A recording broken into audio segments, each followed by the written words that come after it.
যদি আমরা একসাথে নির্বাচনটা করতে পারি, ইনশাআল্লাহ বিজয় আমাদের কেউ ঠেকিয়ে রাখতে পারবে না।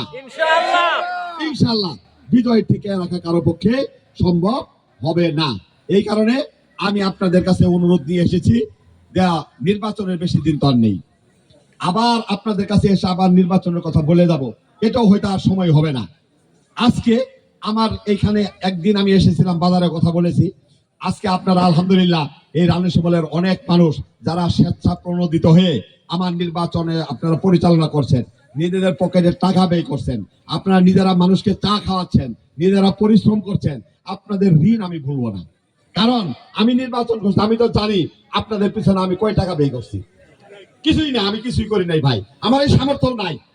কিন্তু আপনাদের ভালোবাসা, আপনার এই হৃদয় ভালোবাসা দিয়ে আপনারা যেভাবে আমাকে সাহায্য সহযোগিতা করে এখন পর্যন্ত আমার নির্বাচনটাকে আপনারা ধরে রেখেছেন, সকল ভয়ভীতিকে উপেক্ষা করে আপনারা যেভাবে আমার এই নির্বাচনটাকে সামনে এগিয়ে নিয়ে যাচ্ছেন, আমি আল্লাহকে সাক্ষী রেখে ওয়াদা করছি, আল্লাহ যদি আমাকে নির্বাচিত করে আপনাদের এই ঋণ আমি কখনোই ভুলবো না ইনশাআল্লাহ। আপনাদের এই ঋণ পরিশোধ করার জন্য 24 ঘন্টা আমার দুয়ার আপনাদের জন্য খোলা থাকবে। এই এলাকার উন্নয়ন, এই এলাকার সাধারণ ছাত্রছাত্রী যারা রয়েছে, মেধাবীদের জন্য চাকরি বাকরি, এই এলাকার সাধারণ মানুষ যাতে কারো দ্বারা শোষিত জুলুম নির্যাতনের শিকার না হয়, এই ব্যাপারে অত্যন্ত প্রহরীর মতো আমি আপনাদের পিছনে আমি ভূমিকা রাখবো ইনশাআল্লাহ। এই এলাকার যে সমস্ত উন্নয়ন কাজগুলো এখনো বাকি রয়েছে, সেই সমস্ত উন্নয়নগুলোর কাজগুলো আমরা করতে থাকবো ইনশাআল্লাহ। সম্মানিত ভাইরা, আমরা এই রানীশিমলের মানুষ সিদ্ধান্ত নিলে অনেক কিছুই করতে পারেন, শুধু আমাদেরকে এই সিদ্ধান্ত নিতে বাধার সৃষ্টি করে এক শ্রেণীর চাটুকার রাজনৈতিক ব্যক্তি, যারা নিজেরাও কখনো কোনো কিছু হবে না, শুধু অন্যজনের কাছে মাগুন কামলা দিয়ে অন্য কোনো এমপি বানাই রাখি আসবে। এদের কথা শোনা যাবে না।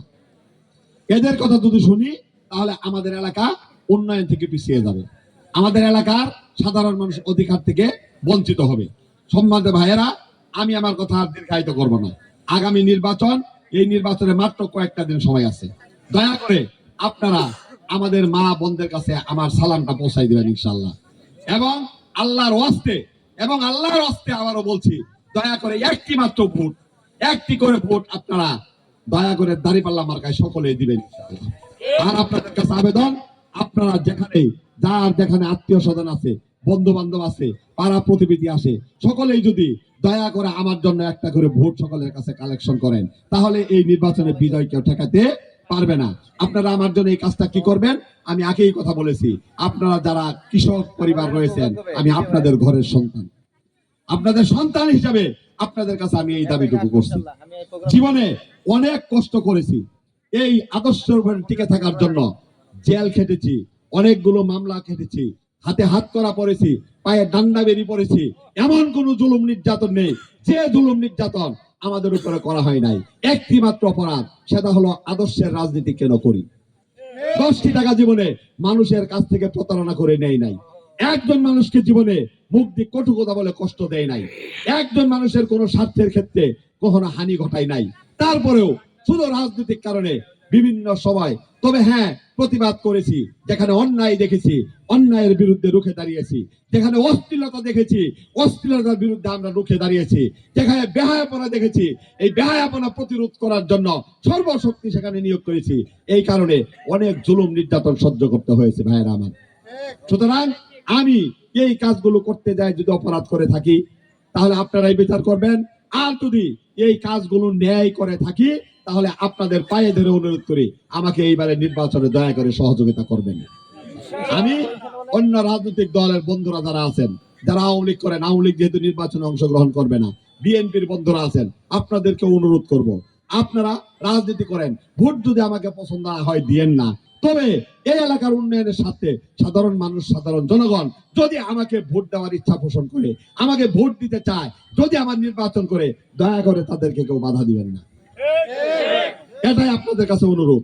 এই অনুরোধ রেখে, এবং যদি আপনারা প্রকৃতপক্ষে আমাদের অনুরোধ নাই রাখেন, যদি শক্তি প্রয়োগ করতে চান, তাহলে আমরাও কিন্তু আপনাদের সঙ্গে আর ভালো ব্যবহার করতে পারবো না। তখন আপনারা আমাদেরকে দোষ দিতে পারবেন না। আমরা চাই এই উত্তরাঞ্চলের মানুষ আমরা সুখে দুঃখে সকল অবস্থায় দল মত নির্বিশেষে সকলে একসঙ্গে বেড়ে উঠি, একসঙ্গে চলি, একসঙ্গে এই এলাকার উন্নয়ন ঘটাই, একসঙ্গে এই এলাকার সকলের জীবনটাকে সুন্দরভাবে গড়ে তুলি। রাজনৈতিক মত পার্থক্য থাকবেই, রাজনৈতিক ভেদাভেদ থাকবেই, কিন্তু আমরা তো ঘুরে ফিরে দেখেন কেউ না কোনো ভাবে আমরা পরস্পর আত্মীয় সম্পর্কের মতো, কোনো না কোনো ভাবে আমরা পরস্পর পড়শি। এই অবস্থায় শুধু রাজনৈতিক